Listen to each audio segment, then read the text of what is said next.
But it's nice to meet you officially. Oh, nice to meet you too. Very nice. So you guys have quite a history together, right? Like, how long have you known each other? How long have we known each other? I think since 6 years. Maybe because I also More or less. I started my channel back in 2014, and that's 8 years ago, as much as it seems. Oh wow, that's time. It doesn't feel right. I think we started chatting, me and Thiago, around 2016. So yeah, about 6 years ago. Yes, that makes sense. Yes, probably. I mean, I know that Allison's like he was like he's a big fan, and I'm learning about the community. No, I'm not. I'm not. I'm not. Never heard of them. That was good. That was a good in. He was like, what's the name of your dog again? It's Yoda. What? One more time. Yoda from Star Wars. Oh, that's so cute. I have 5 Shih Tzus. I have 4 Shih Tzus and a Chihuahua. So I'm one of those people. It's sick. I know I'm sick, but I can't help it. I love their like googly eyes, and they're just they're so sweet. But we're not here to talk about googly eyed dogs, although we could if you wanted to. I mean, it's your call. But one of the things right quick that I would like that we're going to talk about is New Capenna. Although one of the things that I was curious to get your guys' take on, because it happened just this morning, and I was sort of like, this is very odd, was what was going on with the secret layer situation. Like, do you guys have any like idea what that could possibly be about? Because it seems like it doesn't make sense. Yeah, the official response is not all of our products are available in all regions. Period. That's it. That sentence has been copy and pasted like 4 or 5 times. They linked to the article back in 2020. Yeah, and, the article references like, and it's like it says all the stuff that it says, and it's like, and now we're going to look forward to meeting all the characters in Kaldheim. Like this thing was written in 2020. It's like do you guys have theories about why it must be? Because I'm trying to make sense of it, because it's like, okay, if they don't sell secret layers, that's fine. I don't understand why the story would be like a problem, because it's number one, you guys don't have any restrictions. And that article says by like it's laws that are preventing this. And then 2, the story's free. So it's like, is there any like hypothesis behind that? I'm just curious. There are, but they're not very flattering. I have a couple of hypotheses, but they're gonna step on some toes. Not that if you're cool with that, I'm very cool with that. You can step on anybody's toes that you wish, sir. This is a toe stepping zone. Good. Back in 2016, when Quinaios and Tiro of Meletis came out as commanders, in Portuguese, they're not lovers, they're very good friends. Both the manual, but the booklet that came in the box and the box itself described them as very good friends. And there was a bit of a backlash back in 2016, because that's kind of a slap in the face, you know? Why are they lovers everywhere else, but here in Brazil they're very good friends? And that's and you think that's like, it's like that's 6 years ago, right? Like you'd think that like. So when this happened, we never got any official response from Wizards of the Coast or Hasbro either. Not all of our content is available in every country. We just got diddly squat.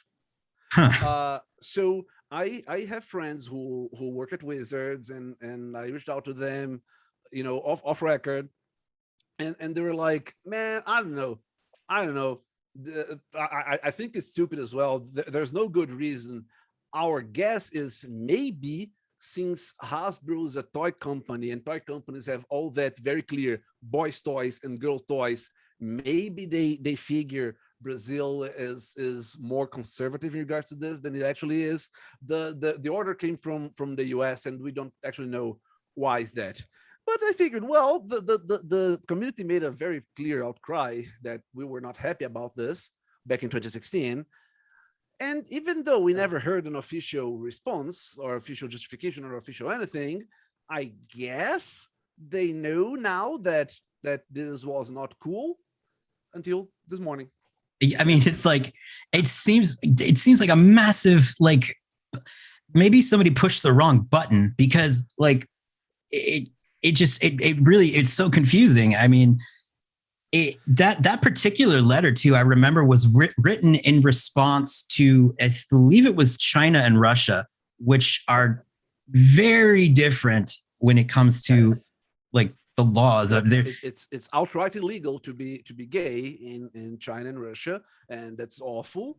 And it makes sense, as awful as it is. I guess it makes sense that Wizards of the Coast, rather than not sell any product in Russia and China, they'll just snip around, and make it sellable. Yes. Yeah, right. They can't break the law, but there's, like, as far as we know, and I might be a dumb American, but I'm pretty sure that there's no laws against being gay in Brazil, because you have that big parade every year, and that's pretty renowned.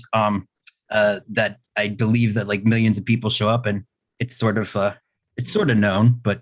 I think not in Brazil or the Latin America, because those restrictions were applied to Latin America. Yeah, right? It's Uruguay, Argentina, Mexico, everywhere in Latin America. You can see. I mean, that's nuts. It's very confusing. I thought maybe that I'm trying to make sense of it, because it really just doesn't make sense. Like, the best way I can interpret it, and it's not a very good interpretation, I don't have enough data to actually make a educated guess, but based on what I've been seeing and all the information we've caught from the past 6 years, my thinking is just that Latin America isn't worth the effort from their point of view, and that stings. And it doesn't sting very little, because I know that Mexico, I'm not sure what's the legislation in Mexico, but I know that Mexico is even more anti-LGBT than Brazil is. And even though we have the big parade, we are a very conservative country, and it doesn't make much of sense, tons of sense. But I mean, America's like that too, though. Honestly, I mean, if you're not on the coasts, it can be a problem. Like if you're, say, like in Kansas or like the West, it's not like it's certainly not like like maybe the Middle East, where you're running the risk of being killed, but it's not. I mean, it's sort of like the same everywhere, in a sense that like most societies have a problem with it because of there's reasons that we don't need to go into, but it just seems crazy that they're like, okay, well, we're just going to consider like all of South America. Like, and that's the feeling I get. They just figured, oh well, Mexico is kind of homophobic, and Mexico is kind of therefore, like, you know what? Therefore, who cares? It's like, cut everything off. Canada good, Mexico bad. Yeah, kind of like that. And we've been looking at. I remember when every quarter, when the stockholders briefing comes out, we down here, I myself, I have a master's in business, and we down here, we like to get the stockholders reports and try to interpret the number crunch and see what it means, and try to deduce sales numbers and how much money we as a continent are worth for Wizards. And honestly, it doesn't look too good. From a purely, I'm being devil's advocate here. From a purely business standpoint, and that's why I believe this is what happened. From a purely business standpoint, it would make sense for Latin America to be pretty much ignored, but as a Latin American person, it kind of stings. But you both have such a huge following too. I mean, it's like you guys are you're hitting the numbers that the American, like the big American or the big European channels hit, and like that's such a surprise, because I feel like, at least I is it true that they, like, I was talking to Allison about this, was like, wasn't there some sort of discussion about the secret layers eventually coming to Brazil, and and they just came. The first secret lair available in Brazil was the Street Fighter secret lair, and I was ecstatic about it, because until then I was like, man, secret lair is such a punch in the face, because we can't buy them because we don't matter, I guess. And then secret lair Street Fighters now, since Street Fighter is available in Brazil, like, yeah, and of course, shipping is insane, and the import taxes are insane. Taxes. But taxes are almost the same price as the product. Yeah. Our import taxes are almost 100% of the. But you know what? It's okay. Okay, yes, and we want to continue. We'll take it. Click the button. I agree with the terms and conditions. That's good. Yeah, it's very expensive. It's good. And then when it comes out now, as you said, we have a very big LGBT MTG community here in Brazil. Yes. Yeah, I mean, yeah, we've had events run from the ground up, done by the LGBT community for the LGBTQ community in multiple states in Brazil. So Yes. when the images of the cards showed up, everyone is like, "Oh my God, I need to buy! I don't even care how much it costs. I need this card." And then there's just the product not available in the country. Yep. And there are people in the States now where this act has soured it. Like, I know personally, I'm less interested in getting it not because I think it's great, the charity thing, but it makes people look disingenuous. Like, now I get it. A corporation is not going to do anything that is not going to make them money. But it seemed like with the Street Fighter thing that there is a need, or there is a market for those products. Sorry about that. My dogs are chiming in. They're pissed. But it's like it just shocks me that it seems like such an act of bad faith, because they didn't have to do it. I think the story was what made everybody go, huh? Like, I can't read the story. And yeah. Have you guys been even able to read it? Have you gotten your hands on it? I'm sponsored by a VPN, and I've been shelling the hell out of it. So I have been able to, but yeah, it works. I refuse to on a it's not a personal level, based on principle, because honestly, let's be all corporate, right? So this is it. It's a purely corporate decision. It's a mere business practice, right? Good. In that case, why would I make an effort to make sure this product makes more money? If it's a simple business decision and I'm not involved in it, yeah, too bad. Screw it. It's like you said.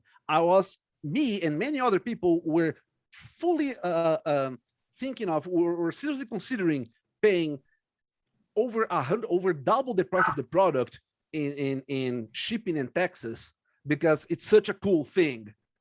But if it's not such a cool thing and it's merely a business proposition, then, well, yeah, I already have those cards. I don't actually need them. And yeah, I mean, but like, it's the Bears should have Bearscape, it seems. But that's basically that was kind of just something I wanted to touch on. And I appreciate you taking the time to sort of like sound that out, because it really is just kind of like, like, yeah. I mean, and now Allison, you don't know the sweet love between Huatli and Sahili, who Nahiri. No, not Nahiri, Sahili. I kept messing up their names, and I was going off, and I was like, Nahiri is with, and they're just like, oh, wait, no. Sahili and Huatli, there we go. Yeah. I was like, I'm just going to call her Rai from now on, because that way I won't mess up and confuse one, like Kaladesh, like, artifact creature maker with a psychotic who is a murderer and is committed like globicide on a plane, just murdered an entire plane because she was angry. I hate Nahiri. I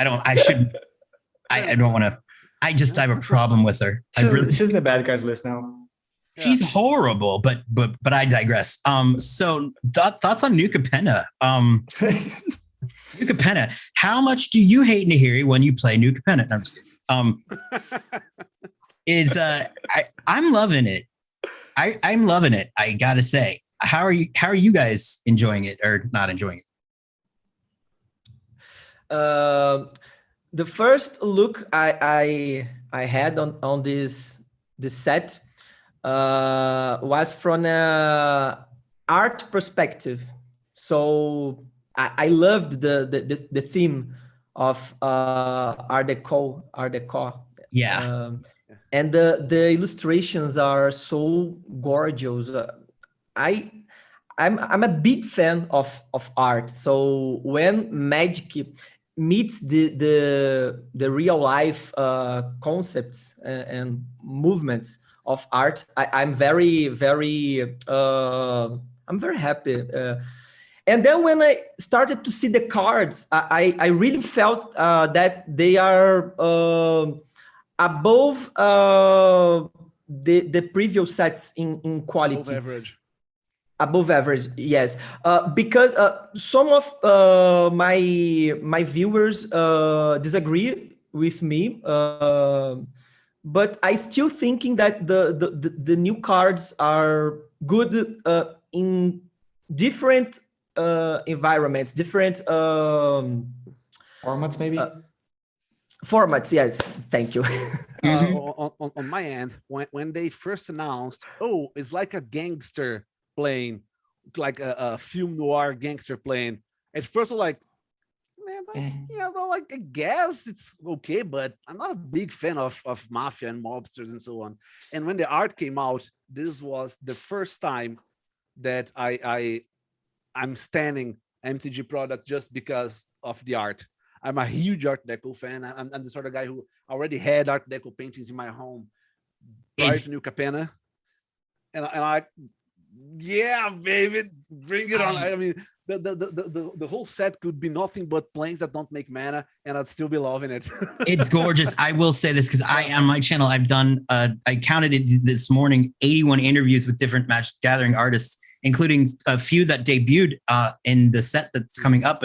And like, I agree.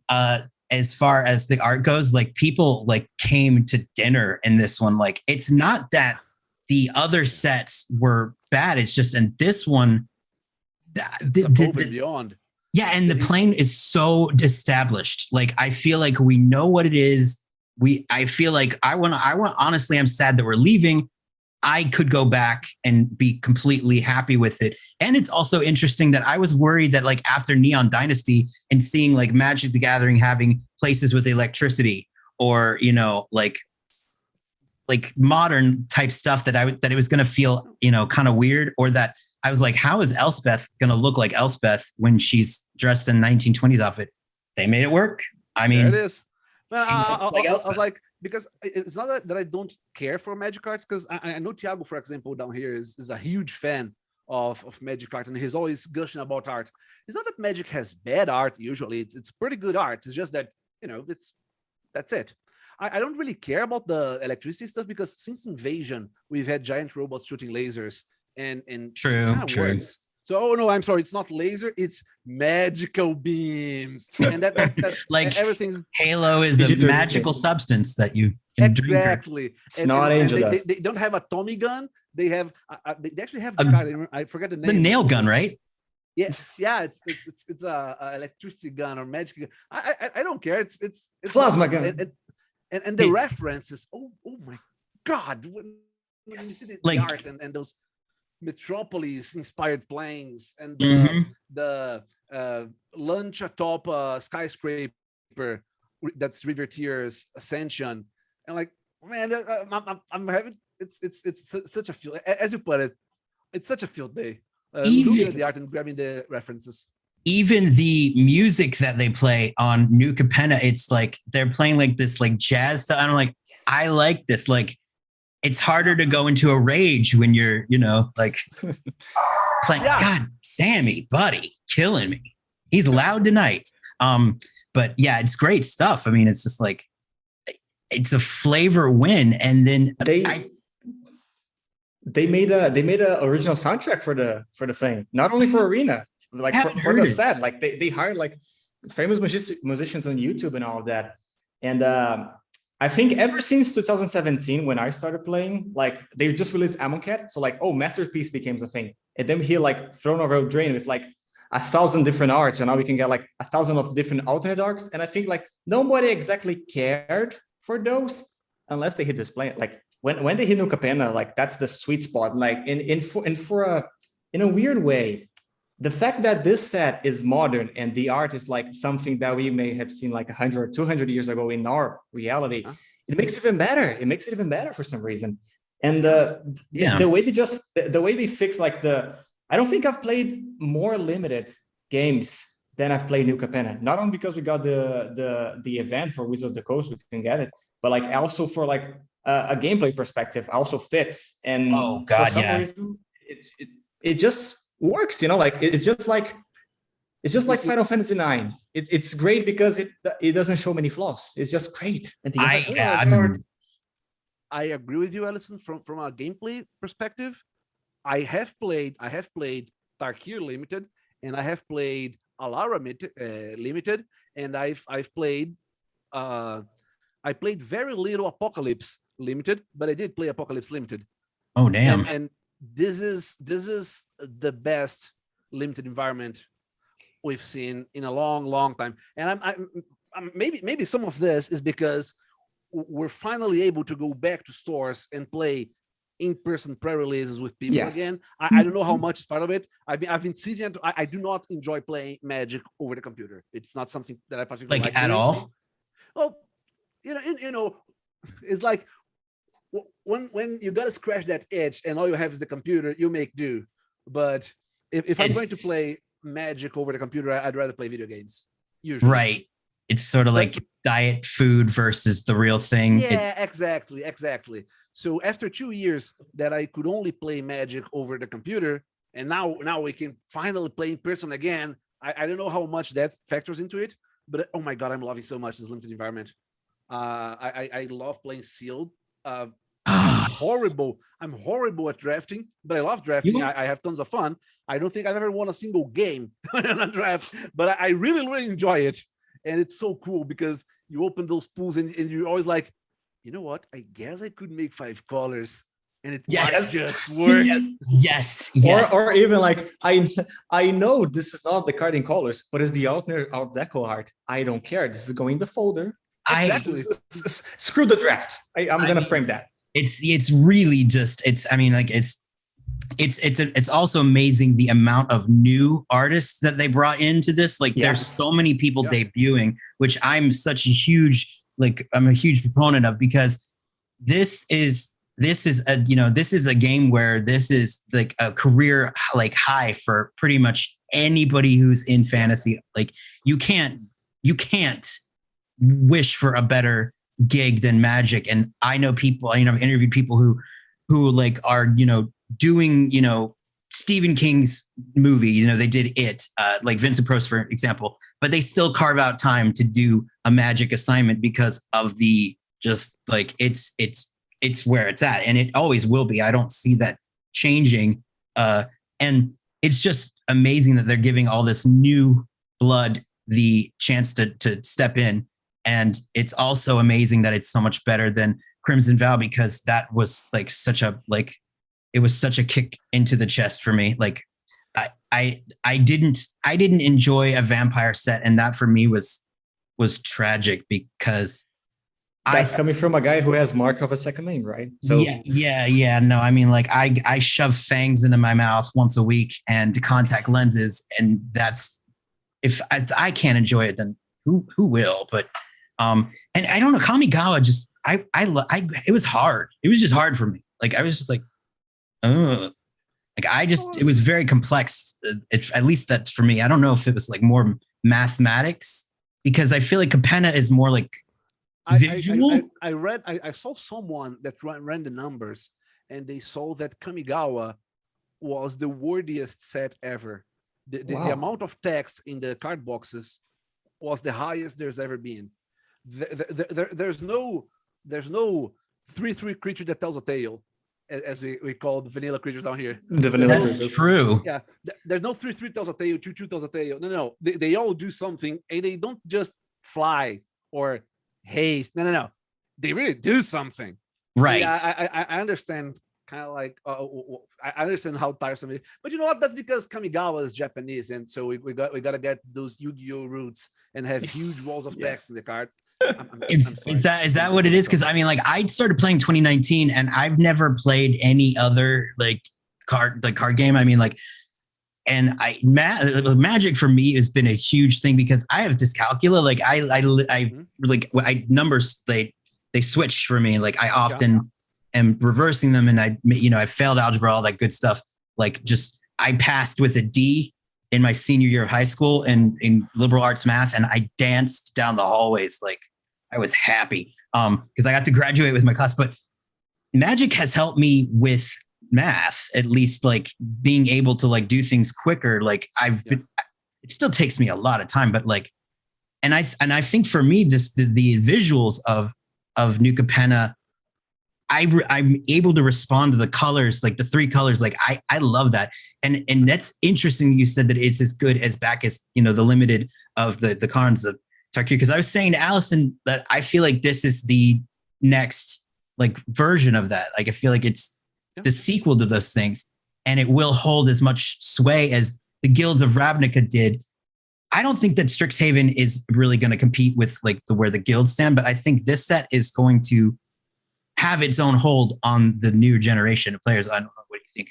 It has potential, right? It has potential to like take over at least the tricolor names, because it became a real popular set, and maybe like I don't know if the new wave of players, like they started off from Council of Tarkir or something forward, but they surely, like, in a sense, they made sure like the names and the families and the mechanics, all in the art especially, fit all together in a more recognizable way in some way than Strixhaven, in a sense. Or maybe it's just because they're competing with Ravnica and stuff, they can't, right?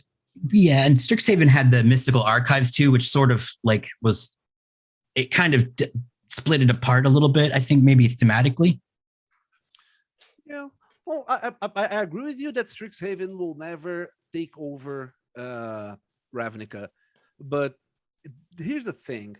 Back then, and oh my God, I'm going to sound like old man yelling at clouds. Back in my day, but way back when, early 2000, when they came up with Ravnica, I remember that Wizards put out an article about how they came up with the names in Ravnica and how they hired language specialists to make sure the names were short and memorable, and how they had done the same thing in Alaura, and that's how they get names that stick so easily. And I feel that does not happen anymore. Oh, come on. Which is easier to remember, Boros or Lorehold? It took me a while to remember what Lorehold was called in English, because it has to be different names, right? I couldn't, honestly. I was like, good for you for getting that, because I was like, I know Boros, and I know that there's that version of it. Okay, but I think I know. Oh shit. My point exactly. So, yeah. But even though I really, really am loving New Capenna, I do believe the name issue stays. As cool as the Obscura are and the Brokers are, they're no Esper and they're no Bunt. These names are short and sweet and easy and that's universal language and all that. I agree. That's fair. That's a fair point. I mean, yeah, I guess when you break it down like that, they are technically, I believe, they're better. Like Mardu. I mean, like that just sounds like delicious spaghetti with Edgar Markov in it. As far as I can see that.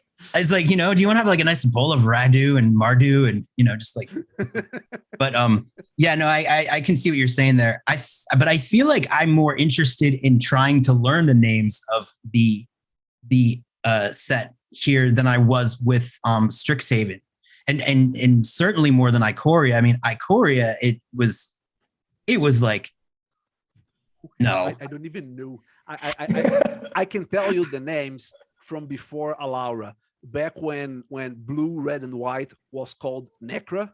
Oh, I'm sorry, it was called Seta. Wait a second. Really? That was the thing? Hold on. Necra was blue, black, green. Seta was blue, red, green. It was Anna. Anna was Jeskai. And these were the names back in Apocalypse. This is like late 90s. And I can try and squeeze those names out. Wow. If you put a gun to my head, I will be unable to give you the names of the 3 colors in Ikoria or the color pairs in Kaldheim, because they did have names and nobody noticed it. Kaldheim? Yeah, in Kaldheim, the world of Kaldheim is divided into 10 subworlds, kind of like Asgard and its circles. The realms, they were supposed to be 2 color combinations. And nobody remembers it because it was so... I don't recall. I mean, I remember them that they mentioned that, but I feel like unless you have the style guide in front of you, which nobody unless you work on it. I remember that the white and red one is X-Guard. And the only reason I remember it's X-Guard is because that word with an X, if you read it in Portuguese, is like Ashgard, which is like Asgard, the mythological world, with the accent from the southeastern region of Brazil. So it's just kind of a funny pun. And that's the only reason why I remember this one. I mean, I know that there's an Indatha triome on Ikoria, but I don't know what it is. I'm like, it's one of the 3 colors, and I know they're called triomes, but like there was no theme to it. It was just like whatever big monsters and whatever color was there, like let's focus on that. And also, what about companion? And it was like, it was sort of the companion set. So it's like I feel like this one took the time to like try to give the identity to like these people. I'm sad that Xander got killed so fast. I mean, like he was a surprisingly likable crime boss, like surprisingly likable demon vampire crime boss. Yeah, well, the bar isn't too high now, is it? I guess. Yeah, I mean, yeah, because Ob Nixilis shows up and just is he's such a dick. Like he's just. I don't know what Ob Nixilis' problem is. I mean, like somebody didn't love him as a baby because he just wants to murder everybody. Like that's all he wants to do, just like murder. Yeah. I mean, that's the name of the card we got in New Capenna. That's why we have a die trigger on Xander. That's a trade-off, I guess. I don't know if the character is that now. Yeah, I mean, I'm cool with Xander dying because if I'll bet money on the return to New Capenna, would be a set called Old Capenna, because that's what I want to see. That is such a good idea. Like like if they do it, we'll be like, you come on, you obviously listened to what we were talking about, and you can admit it that you stole it, but no, yeah, that would Old Capenna, because I just learned now that there's like apparently the planes, like the New Capenna is like up floating above, and then below it's like Old Capenna is there, and it's completely abandoned.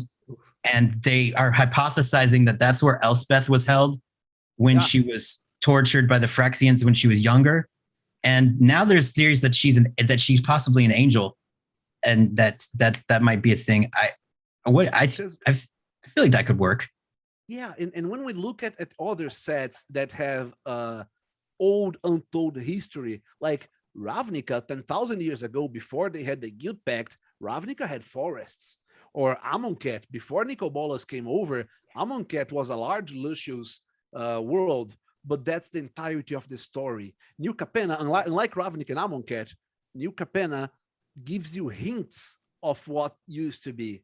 It kind of shakes the carrot in front of you. Oh, maybe this is where Elspeth came from. Oh, maybe. Oh, it doesn't. Maybe. Oh, so the Phyrexians attacked this world, and the angels and the demons had to make a truce. And so you get all these story tidbits that makes you want to learn more about this, which Ravnica and Amonkhet don't. It's just like, well, it used to be different. That's it. Yeah. It was like before the Lord Dump inciting incident. And on Capenna, that's way more visible because like it's literally like not only the source of why everybody's like in this small space fighting for resources, but it's like everything else, like, oh, this Halo thing that everybody's fighting on. Oh, it's also the things that kind of keeps us safe. It's like it has more than just like, oh, it used to be Phyrexian and now this is the safe hold. It has like more one of the things for the families to fight. Story. Yeah, and even like, go on, sorry. Oh, no, go on. You go on. No, I was going to say, like, even comparing it to original Ravnica in that sense, like, it's more of a sense of like, oh, 10,000 years ago, like, there was this meeting and there was this pact, and now that's what's going on. We have, like, this sense, like, the families arguing with each other is way more engaging because in some way, like, Ravnica is just massive in a sense, like, it's the city plane or something. It doesn't have forests anymore. And you can't, I don't know, whether or not it's easier to imagine someone who's not affiliated to a guild, or it's easier to imagine someone who's not affiliated to one of the families in New Capenna. Like I've like from a storytelling point of view, right? Whether like which one's not like all of that mix in with the big players. I feel like that because the colors run together so much more in New Capenna, whereas on Ravnica they're warring factions. Like you can only share one color, whereas in this set there can be the possibility of two. There's like overlap. I feel like that makes more of a like an interesting, like there's more stuff to go there with the stories, and I love the fact that it's also setting up that there are ways that the Phyrexians can be handled. Obviously this one's like pretty grim and like it's messed up what happened to the angels, but it's showing that the Phyrexians are not like these completely they're not indestructible, and they're not like going to take over the multiverse regardless of anybody's thing. And did you guys read the story that came out yet? This I think it came out yesterday, the Elish Norn story. Not yet. I know it came out. I know Elish Norn came out yesterday. Thank you. I knew a story about Elish Norn came out, but I hadn't read it. It's good. Well, so it's not banned in Brazil. That's good. No, that's not hopeful. No. Oh no, I that's how I know it came out, because there were plenty of people pointing out, oh, so gore, fine. A forest of undead folk, fine. A potion that makes your blood make you convulse and makes your blood explode, fine. Two men kissing, oh no, that's too mature. Yeah, that's where they draw the line. Yeah, two men kissing, or in this case, two men sitting next to each other in a hot spring with other shirts on. People are like, that they're God, Alper. For the love of God, there are children listening to this. I know, children listen. Like people, people underneath their clothes are naked, but it's just amazing. People are like, do you know that they're naked? I'm like, everybody's naked if you think about it that way in the game. Like everybody. It's just, Liliana, when she takes off the chain veil at night, like there's her face. So just fill in the blanks, and that's okay. Got it. Yeah. Sorry. Yeah. Okay. Yeah. You got it. Yeah. Liliana, she'd appreciate that. She's a classy lady. Took me a moment to realize that. Sorry. I'm kind of dumb sometimes. Yeah, no, I figured it out myself by showering. I kept showering with my clothes on, and it was a problem. So then I learned, but yeah, the people, I love those people. Like they get online and they just are like, it's the problem is that like it's being pushed down my throats. I'm like, okay, that's an interesting way to phrase it. I like, maybe, methinks the lady doth protest too much.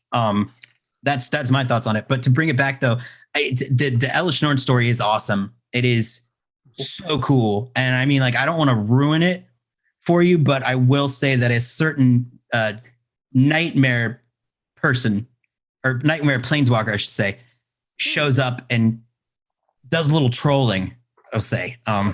Okay. A little bit of trolling. I saw that Ashok is in the story. This story.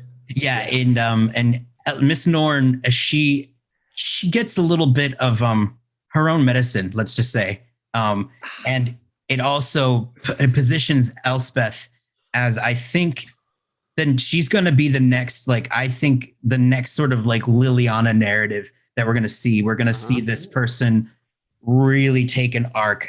I'm convinced of it. I don't think that there's ever been a focus to really push someone taking the lead as much as the way I'm seeing Elspeth move. Like she's either going to be the next big hero, or she's going to be Phyrexianized. I don't think she can be. No. But I did hear a horrible, but yet at the same time, like really makes sense kind of theory about Huatli and Saheeli getting together, that they're going to be going to Dominaria, and it's going to make them an easy mark for the Phyrexians. And especially one of them being a metal artificer and the other one controlling dinosaurs. That would be a good couple of planeswalkers to Phyrexianize as far as what they can. Because imagine, like, if you're a Phyrexian that can make metal. Well, call me too trusting of the old traditions, but if there's one plane that I consider safe from Phyrexians, it's Dominaria. But that's where we're going, right? Isn't that going to be the like sort of the, because they're all heading towards Dominaria, like they're all meeting up to have like a little like, you know, chit chat. We're having Dominaria United, and then we're having Brothers Wars is a prequel. Right. I'm not sure. Okay. And I do believe that Dominaria United will be like Dominarians against Phyrexians. But then again, Dominaria has kicked Phyrexia's butt very thoroughly twice now. But it's also, I think that maybe they know that, because I think everybody's there, like everybody's chilling, waiting there. And it's like, maybe that's a good, if that's a place where the Phyrexians have had a hard time, right? It'd be a good idea to go there. But it also, the way I felt it was like, well, that would also be a really, like, it would be an emotionally like rough thing to like have two people come together and like they're in love, and then just to Phyrexian them, like, because they're also, and I'm not trying to be mean, but like they're not exactly like, they're not like the A-list. It's not anymore. Yeah. Well, I don't think that. I mean, do you think that's like? Oh no, I'm sorry. Yeah. Saheeli and Huatli, they're not A-list. Yeah, like as not A-list. Yeah, they're just sort of, but they're likable, and like they've got their following, but it's like they're not going to do it. They can't do it to Teferi. Like I would be shocked if they did that. Like I don't know if I could handle it. I'd be like, that was too much. Goodness, it would be. Chase. Well, yeah, that too. But I will say this: I am applauding the alternate universe of the Magic the Gathering comics. I'm going to tell you because you probably read it online, but in the comics, Jace gets killed. Like he is dead from Merit Lage.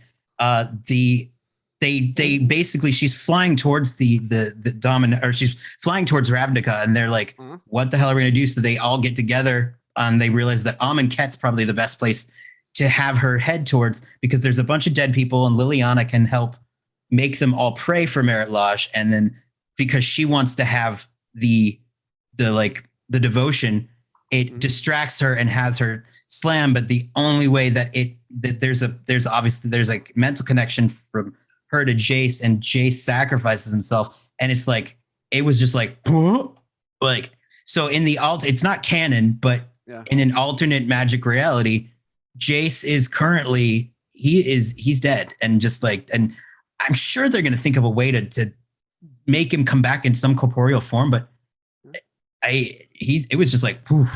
And those are really good too. Like Magic's really delivering on the stories. Like it's to be honest, a few years ago, I think no one imagined that Gideon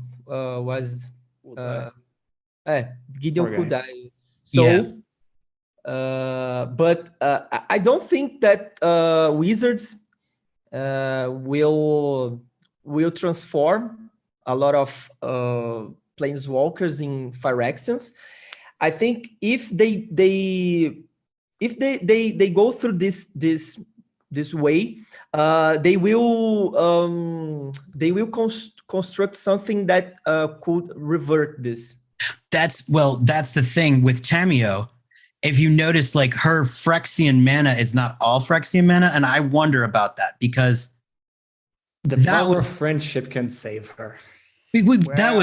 Everybody was so devastated. It was really just awful. It was like I don't understand. I don't understand this devastation, because come on, Tamiyo is a nice planeswalker, but it's not like she's one of the A. The main. She's a mother, Thiago. She's a mother. Come on. That was the thing. You're a heartless monster. We get to meet her little rat baby son, and she's like, she's a single mom. She's working. She's out there doing it. She's making her scrolls. And then the little rat baby son doesn't even know yet. Who's going to tell him? Who's going to tell I forget his name, but the rat baby boy, the little rat, was it? Nashi. Wow, I feel so stupid. Like everyone's like, that's his name. And I'm like, rat baby boy. I couldn't be bothered to remember. Bad ninja comment. There you go. But no, he's a good little boy. I mean, it's just, think about the children. It shouldn't happen to him. I mean, there's a lot of planeswalkers who don't have kids, No, I'm just kidding. Like, you did say something that got me thinking when you were talking about we're talking about how the B-listers are kind of gathering in Dominaria. Mm-hmm. It got me thinking. Mirrodin used to be a very, very well-loved plane. Mm-hmm. Single form of planes. Yep. So and then Mirrodin became New Phyrexia, and that was really shocking. Of course, hindsight is 2020. They planned this all along, but they even gave us both you and Ellison said you guys started playing after 2017, but when Scars of Mirrodin originally came out, it was like, oh, okay, it's back to Mirrodin, hooray! And then Mirrodin Besieged came out, and oh no, the Phyrexians are trying to take over. And there were all these marketing campaigns for people to vote whether or not the Phyrexians, who would win the war, the Phyrexians or the Mirrans. There were marketing campaigns, and you could email and you could send letters and vote and that's so mean. And screw everything. Phyrexia won. Screw you guys. I hope they don't do this again, because people nowadays don't know how to vote. Imagine, please, Wizard, don't do this. They did that to Dominaria, and finally, third time's the charm. The Phyrexians were beaten by the Thrawn, were beaten by Urza. Well, third time's the charm, and now they complete Dominaria as a whole. And because Dominaria is no longer the center of the multiverse, Ravnica is now. Mm-hmm. So Dominaria, which used to be the most important plane, is now just that old stuff. Imagine if you have like completed Phyrexian Gaia or completed Phyrexian Shiv, completed Phyrexian. No. Imagine, oh my God, imagine this. And then the Phyrexians managed to bring Zalfir back into reality. Imagine how devastated the fairy would be. That would suck. That would suck. To be honest, punch to the gut. That's way more interesting, although that's horrible. That's way more interesting than like if they try to just reboot the Brothers War, because I'm reading the novels right now. And it's like, Ashok's Ashok's an important. Talos are pretty fine important. I need to get a Talos card now, and I want to make a Talos commander because of that. And I'm like, Brothers War is coming up. Yay, Brothers War. Oh no, they're gonna make a reboot.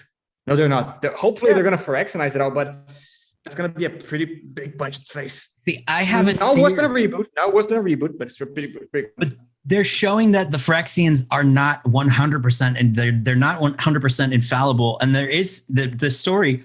And the story pretty points. How do you make a Phyrexian fear, right? And then not just that, but that also it explicitly states that the Mirrodin resistance is still.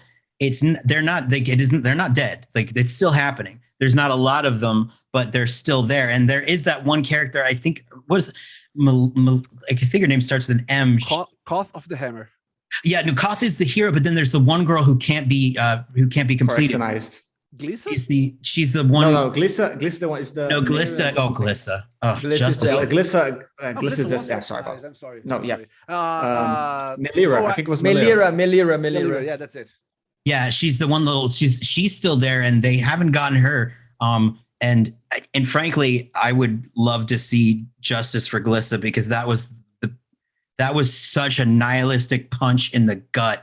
Like, I read because I'd never read the any of the Magic books, and I thought, oh, okay, I'm familiar enough with Mirrodin. The Brothers War is really hard to figure out when you're going at it like retroactively, when you're trying to like figure out what books go in what order and whatnot, especially when they're all on Kindle. So I was like, okay, the Mirrodin one seems simple. 1, 2, 3.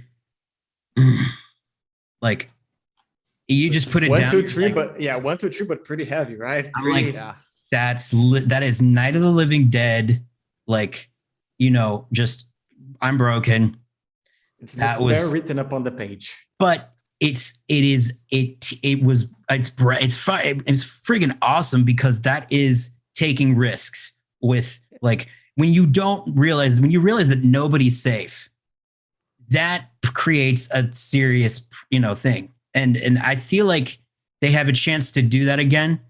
And I mean, I agree. Tamio is not necessarily the most like beloved, but she had, I mean, Allison was weeping. I mean, he was inconsolable.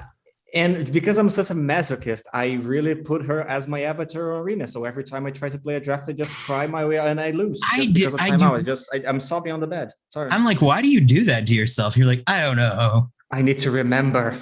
Like, why don't you look at her regular? Because she's a regular avatar that you remember her during her better days. Without the ichor tears. Oh, Alison, if you like feeling this way, I really suggest you read the books from Invasion set, Invasion Planeshift Apocalypse. That's one that everyone's gonna comment on that. That was the nobody is safe because even more so than Glissa's narrative. Because I mean, Glissa, it's like her whole like she's basically tortured and just like destroyed like throughout the 3 books, and then it feels like she finally did it, and then no, and not only the goblin as well. Just yes, slow bad. It's like did you? There's was kind of like a comic relief that got shafted in the end. But he you know what? I heard a really crazy theory that I kind of love that that slow bad is actually, oh my god, I can't believe it, Urabrask. That Urabrask. That will be so great. I was like, I need that to be true. And then I also love the artwork. It's true in my head. Unless Wizards comes out and explicitly says, no, it's not true. Yeah, as little bit is brass. That's it. You remember the trailer they did for Wars the Spark, like the cinematic one, the big one? Oh, no. I just wanted to make like that quality of CG is going like the Urbas. Like, I'm gonna show my true form right now to you, human. It would be everyone is on right here. Phyrex and Predator all along. It tracks. I wanted that. I want to see tracks. That. It does kind of track because when you are Phyrexianized, like it's sort of like I can see that he might possibly be or used to be a goblin.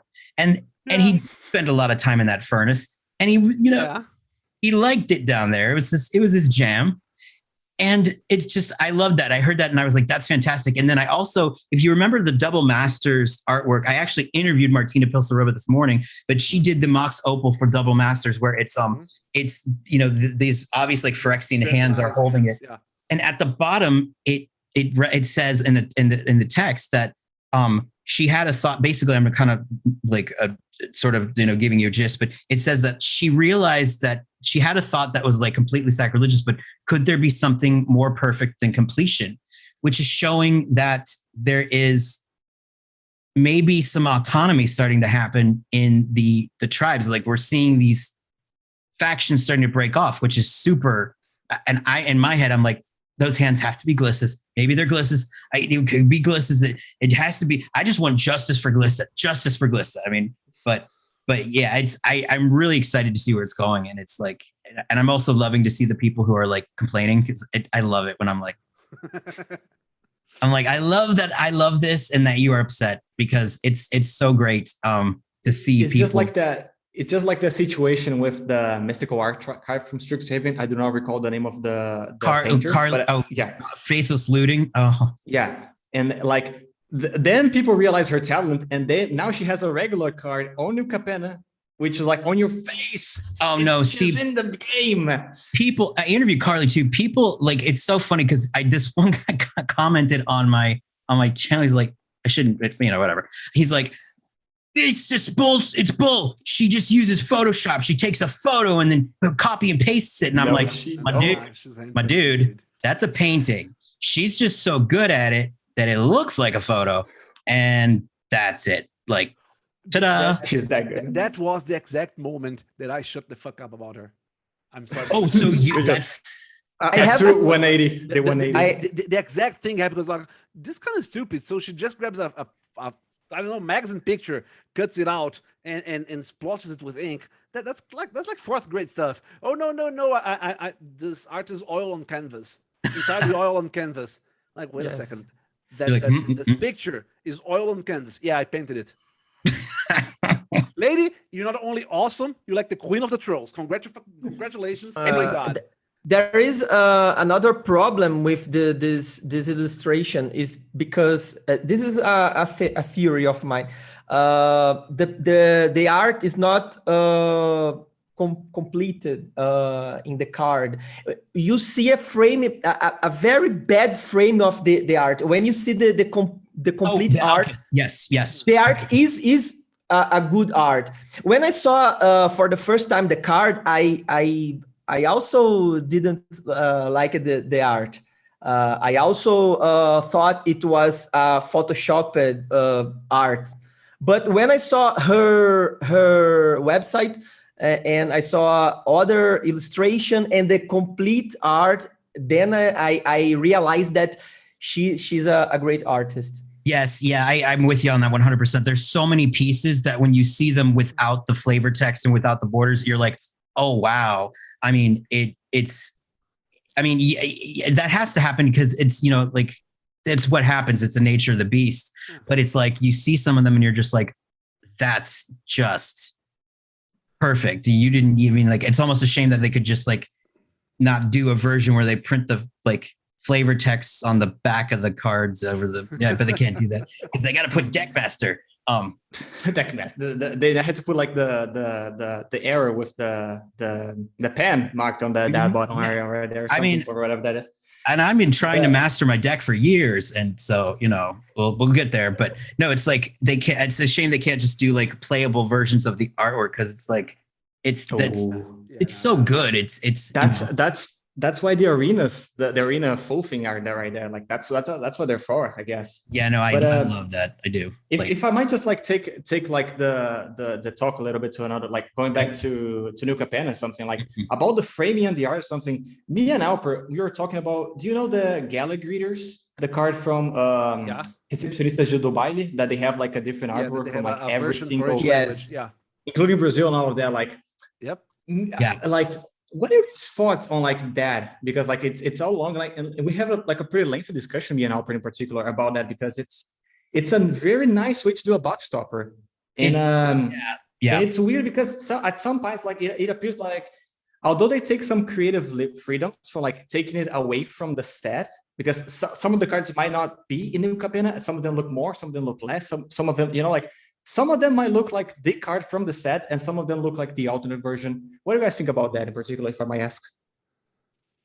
Well, I mean, I think that, like we said before, that I feel like each of them, at first I was kind of put off because I was like, well, these don't look like New Capenna. These look like that country's version of New Capenna. Like, for instance, the Russian one, you see the Russian, like, architecture, and then the Brazil one, you see the like carnival kind of, thing. And then I realized that I was just being like stupid because I'm like, I'm okay with it looking like a version of New York City because I'm an American. Yet when it looks like somewhere that I'm not from, that's a problem. And then I realized the brilliance of the actual, like what they were doing is that they were making everybody have their version of New Capenna. And I don't know if it makes sense in the sense that I don't know if they're like borrowing directly from the times, but at least the German one looks like it was from the 1920s, like the cabaret look, and the Brazilian one does as well. Brazilian, yes. I have the same sensation you have, that they got not only parties from each country, but parties from each country in the 1920s. Yeah. And I think that was incredible. At the same time, if they did the same thing in every set, it would get very annoying very fast. Yeah, and it couldn't work because again, like because New Capenna is so based in a version of our reality. It's sort of like that makes it work. Ravnica is a pastiche of like churches that are from Europe, but it's like there's. Oh, I'm about to crush you. Ravnica is Romania. That makes sense. Ravnica is Romania. Yeah, it's like Romania on steroids. Yeah, there you go. No, that's right. Yeah. Ravnica is Romania. Ravnica is a Romanian word. Orzhov is a Romanian word. Shut up! No way.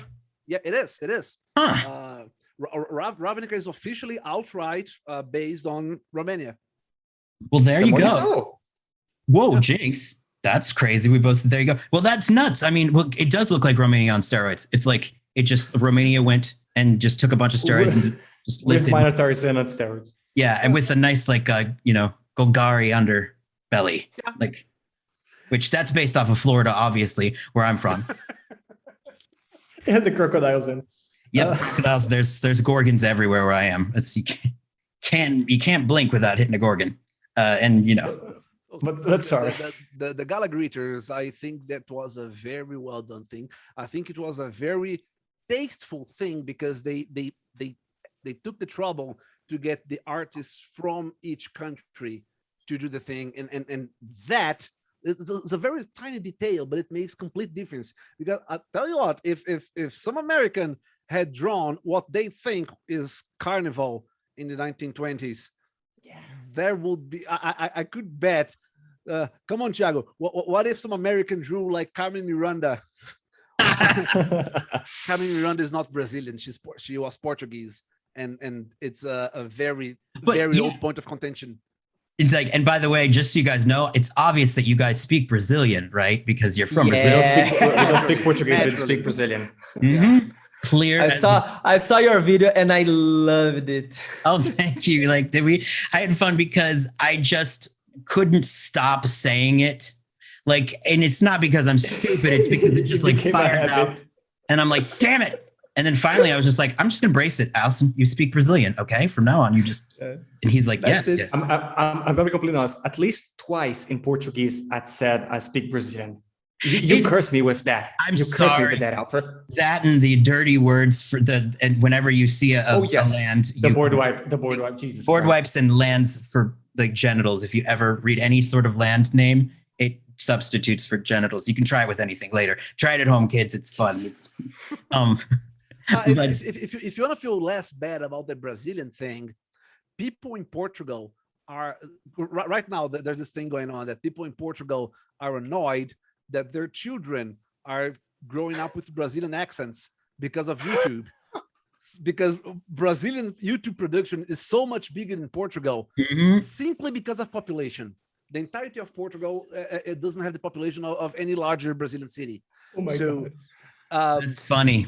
So the Portuguese people are growing with Brazilian accents, and the Portuguese parents are in a rage about this because, oh my God, my child is not speaking Portuguese; they're speaking Brazilian now. They're not speaking proper Portuguese. They took our gold. We take them kids. I'd be like, well, then perhaps you need to spend more time with your children, people. I mean, maybe you shouldn't let YouTube raise your kids, and you can always talk to them, right? Yeah.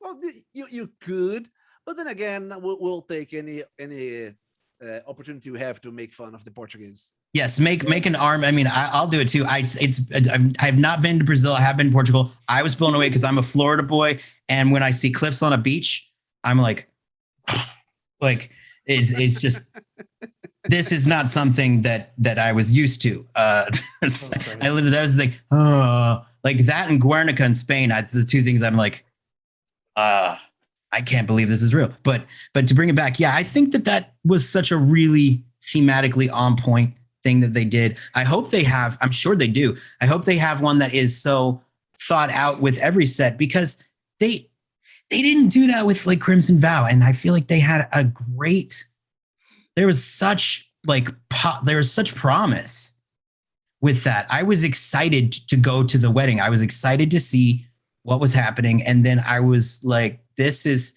the vampire that I think was remotely frightening was Olivia Darren. And then the rest of them were just dancing and blood petals, which don't make any sense. Roses that are made of blood. I feel like No, I know. I was like, I get mad. They were PG-13 in it, right? Like it was like they were doing a PG-13 version of Innistrad, and it was also twilighted because all of the artwork had them standing in what looks like daylight behind them in the windows. Like all these vampires are behind this bright light. It's supposed to be eternal night, yet it's sunlight coming in through church windows, and it's just like this is not Blood Artist. This is not the vampires that I have come to know. If you can create a plane where like say for instance on New Capenna, the vampires are not animalistic there. It seems to be more of just like it's not like as much of it's not like a curse gone wrong there. I think it doesn't seem like bad, but on on Innistrad, like these are corrupted people. Like, why are they like smiling and throwing blood petals everywhere? And just, no Capenna is different in like many ways. We have like the elves with horns and all that, which was like back from Laurie, if I'm not mistaken. And I'm sorry to interrupt. Maybe you can cut that out later. But those elves are horny. Do we have like, I'm sorry, Thiago, do you have the opportunity to comment about the box stoppers? Oh, we got the box stoppers? Mm-mm. I think you guys already said everything. I agree with you. One point that I'd like to bring is that for the people that like to collect the art, the different arts, it will be a little difficult, but it's a good challenge. There's a lot. Like when you see like this is the first time when I saw like the common version of like the lands that they have, like the lands that you can cast for and you can sacrifice them. Like they have the different art versions for that, and I'm like, okay, wow, we're getting alternate art for like all the commons. And I can't complain because it's fun. It does make it a little bit tougher to put the money into the collector's boosters because they are dropping, like as far as the value goes. Like the last one that was really substantial was I think Modern Horizons 2 was like one that was like bang for your buck.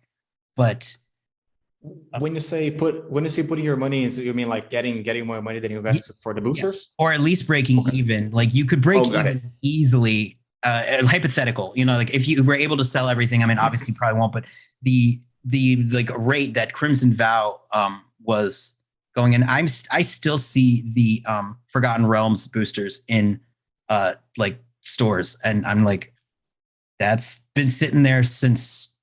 Deadly Dispute is a thing. Deadly Dispute is a card. Right, but that's like it's harder to get that. I mean it's just they're not as like desirable. I mean, we'll see what the Commander Legends is going to be, but I kind of have lost a little bit of my lust for it because I get that it's a gamble, but like the last ones have just been like increasingly bad, like to the point where I'm like, I don't even know if I wanted to air this box opening because it's like I don't know, like crapping my pants in front of somebody at a wedding. It's like, this is just embarrassing for everybody involved. I mean, yeah, I get the feeling that both alternate arts and foils have been becoming less and less special. Yeah. And this worries me a bit because of the sports trading cards back in the early 90s, when they started doing this and making, there's the foil version and the mythical foil and the special foil and the signed foil, and this is not hyperbolic. They literally made cards that had pieces of the players' jerseys. What? And yeah, because they had to have another more special, more rare, more chasey thing for people to buy boosters, because it's a very slippery slope. When way back when, like early Urza's Saga, Urza's Destiny, when foils were like one per box. Right. They used to be very, very rare. And okay, so I want the foils. As time goes by, foils became less and less rare. Right. And nowadays, you even have the boosters with all the rare. So we need a new chase thing. And then the new chase thing became the alternate arts. And now with new Capenna, the alternate arts aren't that special anymore, because now we even have commons with alternate arts. And now we're going to have to come up with something extra different. And I know we all know how baseball card collection is popular nowadays. And part of this is precisely this. If you keep increasing artificially the size of the collection simply by releasing alternate versions of the same card, you kind of bore people out of collecting.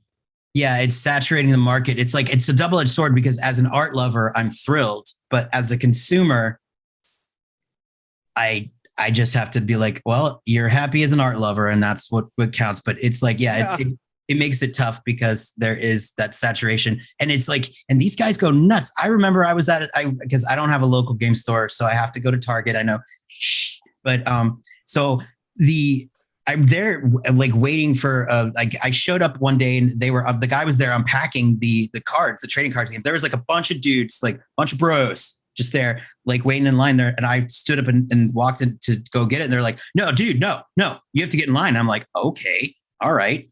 And they get in line, and then they're like, the guy's like, what cards do you want? And I was like, oh, I'm just here for some Magic Gathering. He's like, oh, they're already out. You can go get those. And the guys were like, oh, no, never mind, dude. Go ahead. We're here for the baseball cards. Like, there was nobody there for Magic, but they were these bro there that were just like, they were ready to beat each other down. To like, they were just like, no, bro. I'm like, and I thought to myself, this is unusually aggressive for Magic Gathering players, but okay. We are not usually that assholes, at least not in person, mostly on the internet, I guess. We reserve that for the internet and Twitter comments. Yeah, wait until I'm anonymous. If I may do not a counter argument, but maybe a question in response to Elba's argument, especially and I want to hear Thiago's point of view about that, because especially in Brazil, we already have Magic as a luxury, quote unquote, right? It's a luxury everywhere, I think. There are no quotes there. Yeah, fair. It's a luxury. It is already like, it is a thing that there are some people who just can't do it because of financial conditions. Yeah, you can't. And there is such thing as having like this overrated area of like too many arts, too many special, everything is. Oh my God. The big bacon. I'm sorry, guys. Never mind. This is your interrupt me all day with him. It's adorable. Do you like Magic, you big bacon classic? That's so cute. I love it. Dogs, just remember, in English, dog spelled backwards is God. That's all I'm saying. That's the thing. But yeah. It's Orochada, which doesn't mean anything. Yeah, no, I'm sorry. But it's the curse of Brazilian. It's the curse of Brazil. What was I going? Oh, there you go. Yeah. So, with like those many, as you said, like the specialty thing dropping, maybe like it's becoming more accessible. At the point of maybe even like worth less than the regular card, maybe. Wouldn't that maybe either making that more accessible, or in a sense of like someone who was only able to get the regular version of the card, who want to express itself artistically, wouldn't that like be better? Talking more specifically to the Brazilian reality. Well, but you please make your argument. Well, I'm not. I'd rather hear the actual Brazilians like give their takes, because I can tell you what, like, as far as like in America, I think what the problem is that if they actually drop the prices, if you saw them like bringing down the prices of sets that were not selling well, that might make it a difference. But I haven't seen them drop the prices of the stuff that isn't selling. And because they're still charging that ridiculously high price, even though they know that these things are not going anywhere and they're about to be sent back to the distributor, that's going to make it's still going to be that sort of, the paywall that people are not going to get through, I think. Yeah, because like you can go on, sorry. The way I see it, as the premium versions become more easily available, they become less premium. Yeah. And it remains unattainable. Back in the early 2000s, you would have to spend your pants in your car to get a full foil deck. It was unthinkable. It was literally easier to find someone with a Black Lotus than to find someone with a fully foil deck. Nowadays, well, sure, it's reasonably easy to get a full foil deck, but that's not impressive anymore, because now you gotta get the old frame fat etched foil with signatures and sprinkles on top and artificial strawberry aroma. Yep. Oh God, that'd be nice though. I want them to smell like those stickers that I used to scratch in like third grade that like smelled like that delicious chocolate that was not. Put that on paper. We're gonna get some artists from Wizards. There you go. Scratch and sniff magic cards. Brilliant. It'd be so bad. You'd be like, you'd scratch like Vraska and she'd smell like peppers or something, but like pepper, like actually the seasoning, not like like pepper spray. Thiago, do you agree with me? Because we usually disagree on our views about card accessibility. When I returned to play Magic in 2015, I was shocked with the price of the decks. I was starting to play in local game stores. Before I have never put a foot on a store when I was a teenager. And when I started to play oh my God, I don't know if competitive. Thank you. No problem. It's okay. It's 3 Brazilians in an American podcast. It's okay. I speak American. Competitively, yes. I was shocked with the price here in Brazil. A basic deck, we have to spend thousands of reals on a deck, and it was not the thing I was expecting to put on a game like that. Now I think the game evolved in a way that we can play it spending not that big amount of money. We have different ways to play it.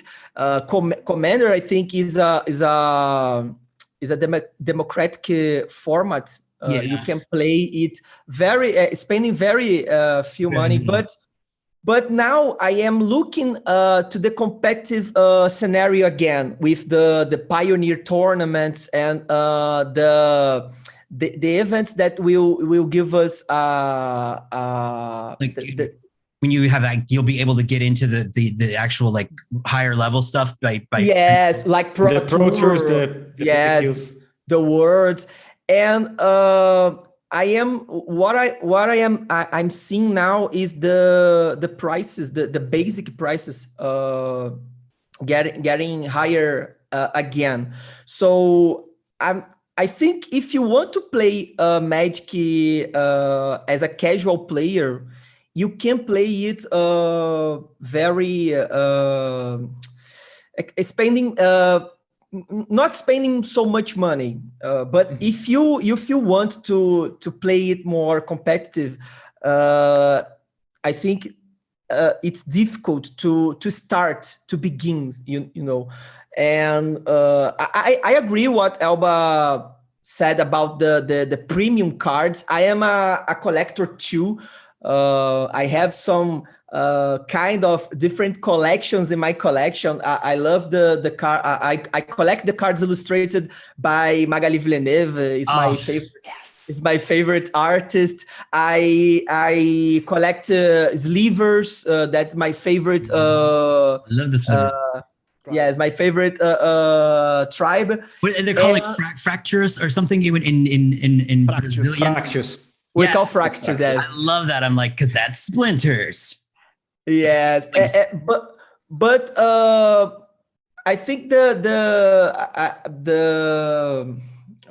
most of my commanders are not so expensive. They are not so expensive.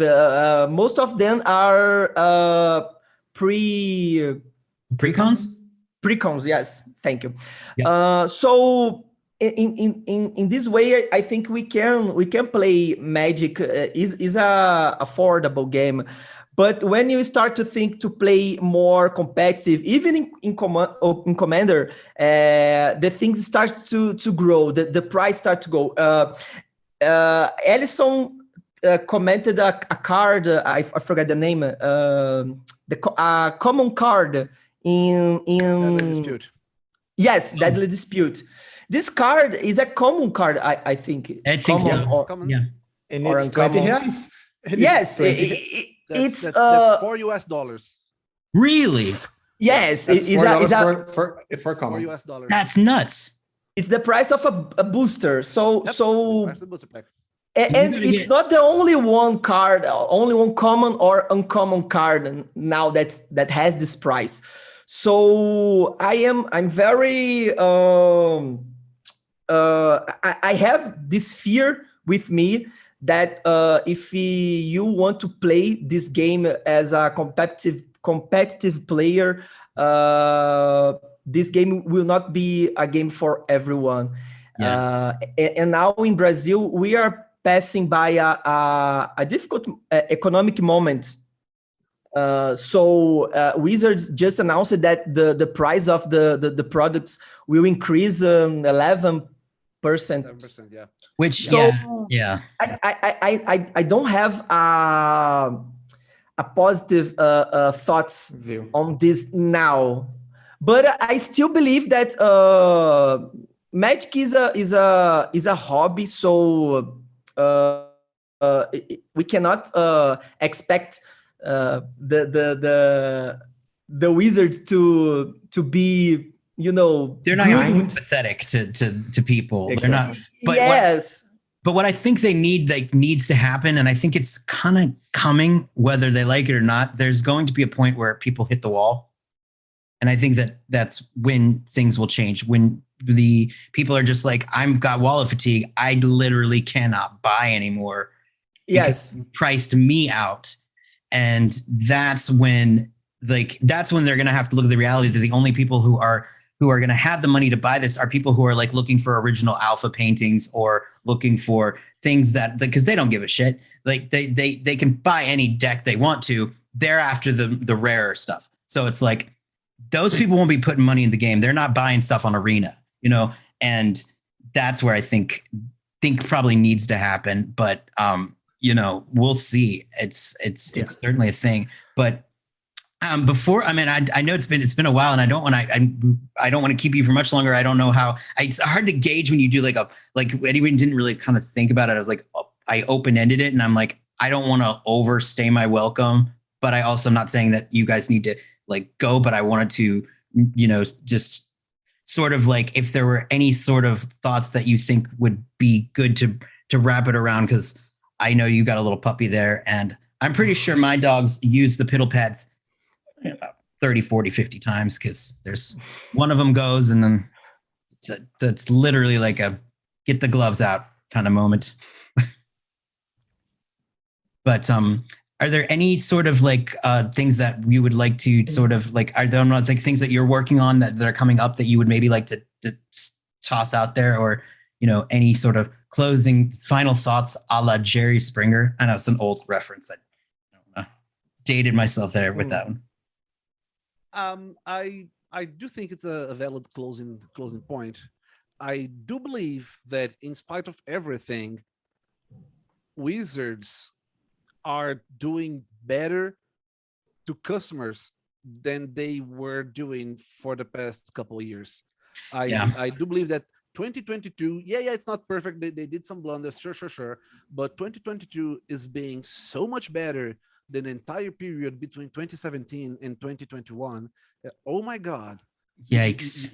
You look at stuff like the companions and like the changing in the rotation like 2 or 3 times. Quad quality Amonkhet. Everything getting banned. Like everything getting banned. And card stock quality. So I think the lore. Oh my god, the lore. In 2018, it hit the wall. So hit the dump. It was so dead. bad. It was dead. Yeah, absolutely. It took me from collecting the books to I don't care about lore anymore. So yeah. So they're I don't want to jinx it. I don't want to jinx it, but looks like they find their bearings and things are improving. Yeah, because it's like, yeah, exactly. Like it's like the other people say, I forget who said this, but like I think it's the professor, but he's talking about like, you know, if you're making $1 billion, you can afford to hire more people to work on the game. So like they're hiring people to work on the stories. They're hiring people to do these things that they considered, you know, like not cost effective. And then they realized that like if you're just going to put out like an obvious, just like quick, like, you know, thoughtless thing, and you sort of slap the fans in the face, because people like you, especially, you're used to like books coming out with each cycle, right? You know, it's like this, and then to suddenly, you know, have nothing, like no story, ban story in your country, right? Yeah, like we'll get to the bottom of that. But even with this, that's the thing. Better doesn't mean good. They are better. They're much better than they've been the past couple of years. I still think they mess up sometimes. I'm still not super duper happy with everything they put out. Of course, there's not one good one story. Not one story. Because I loved the side story about Thalia and Innistrad. I loved that. Oh no.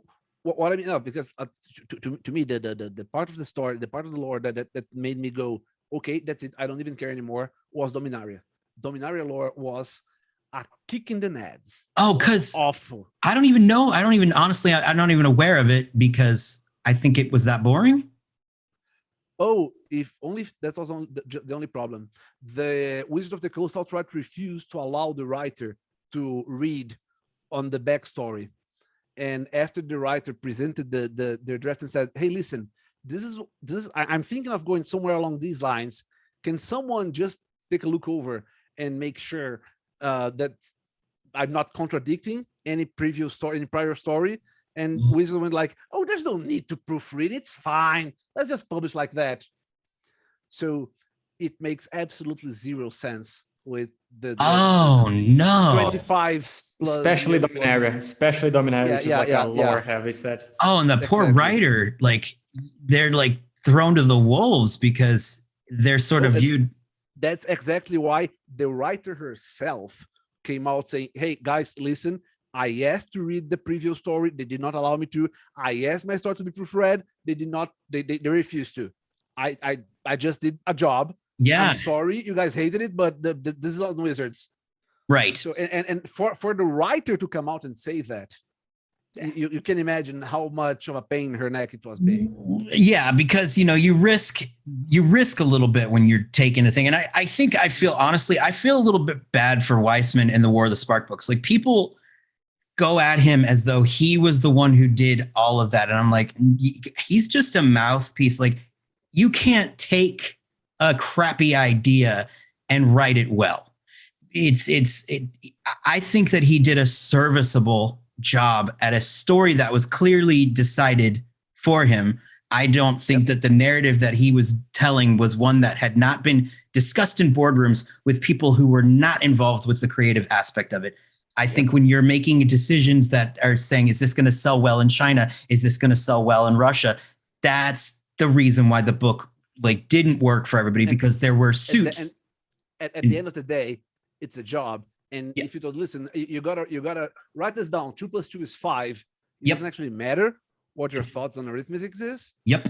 It's gonna be 5. Yeah. Too bad. It's either that or unemployment. Yeah, you can take a stand and then they'll fire you. And that'll be that. And they'll get someone who will sign what they're telling you to write. Yep. So yes, sir, Mr. Sir. Exactly.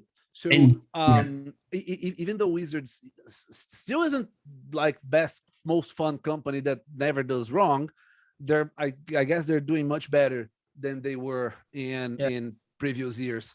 New Capenna was a great set, great set. Kamigawa was a great set. Heck, I was fully prepared for Kamigawa to suck out loud. Yep. Yeah, exactly. and it didn't. You might argue, oh, it was too complicated. Oh, I didn't like the art. Yeah, But well, that's my thing. Like a set being hard is just my personal opinion of how it's difficult for me. I'm not calling it bad, or I don't think it's objectively bad. I think it was very good.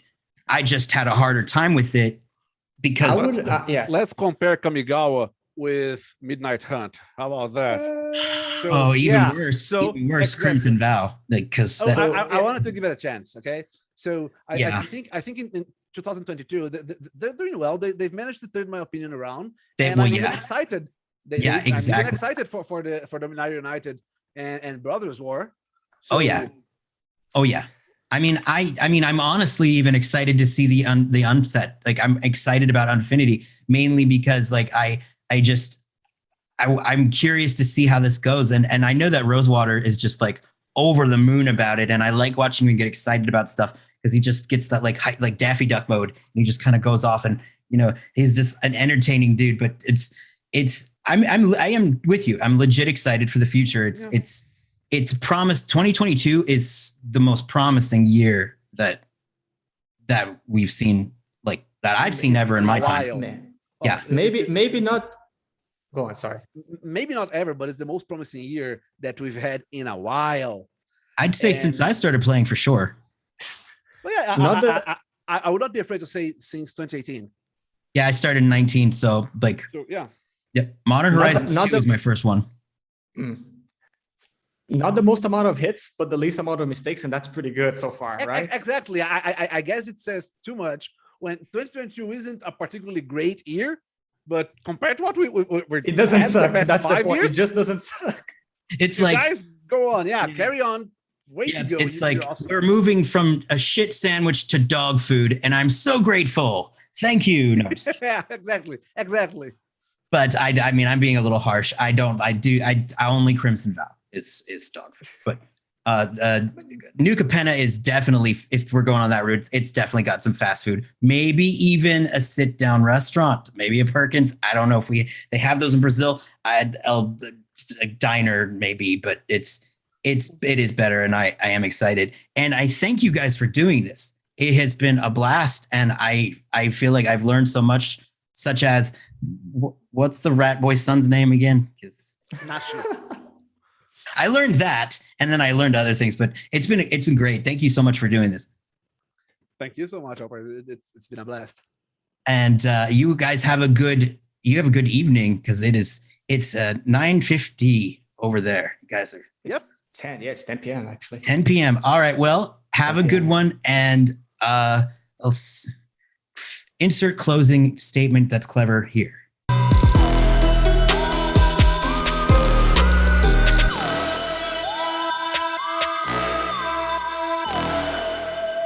Bye-bye.